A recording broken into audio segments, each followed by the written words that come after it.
ওখান থেকে বেশি টাকা নেয় না।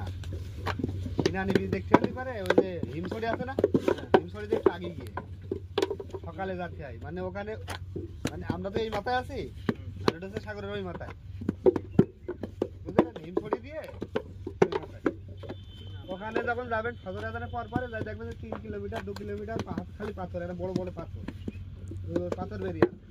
এবার আপনি যদি ওই 10টার পরে দেখবেন ওই পাথর সব ডুবে গিয়েছে, মানে জোয়ার আসছে, আস্তে আস্তে জোয়ার আসবে। 11টার সময় আসছে কি আপনারা একদম ওই ইয়েতে মানে তীর মিটার থাকে, বালু তীর মিট সব ডুবে যায়। আবার বিকেলের সময় খালি ওই তো ওইটা আছে, ওই যে আপনার হিমছড়িতে তো গিয়েছে, কক্সবাজার সমুদ্র সৈকতের সামনে গিয়ে যে হিমছড়ি পাহাড়, ওই আর অতখানি আগে গেলে পারে হচ্ছে ইয়ে না নিয়ে।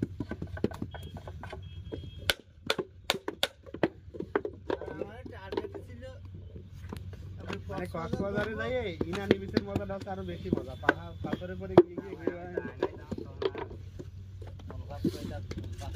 না, ওই যে ভাই গিয়েছে ঠিকই, ইনানি বিচটায় যায়নি। ইনানি বিচের ওই পাশে কাঁকড়া চর, সাতটা চর, কাঁকড়া এরকম লাল কাঁকড়া হাইতে পারে। আপনি যাবেন দেখবেন লাখ লাখ কাঁকড়া চকচক করে খালি মানে মাটির ভিতরে ঢুকে পড়ছে, বড় বড় কাঁকড়া। বর্তমানে ভাই 10,000 টাকা হলে রাজকীয় ভাবে ঘুরে আসা যায়। কক্সবাজারে এক একজন পার্টি গেলে আপনি যখন শোনেন, আপনি একা গেলে 10,000 টাকা, যখন একটা মেয়ের সাথে নিয়ে যাবেন মানে ফ্যামিলি, তখন 25,000 লেগে যাবে, 5,000 টাকা এক্সট্রা খরচ হবে।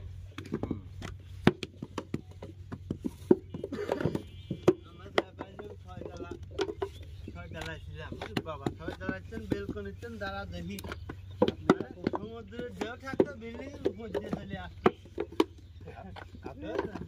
আপনি একা ধরেন এক রুমে 4 জন থাকবে, রুম ভাড়া চলে আসছে 500 টাকা। যখনই 2 জন থাকবে তখন রুম লেগে যাবে 1500 টাকা। আমরা গেছিলাম এই কাঁকড়া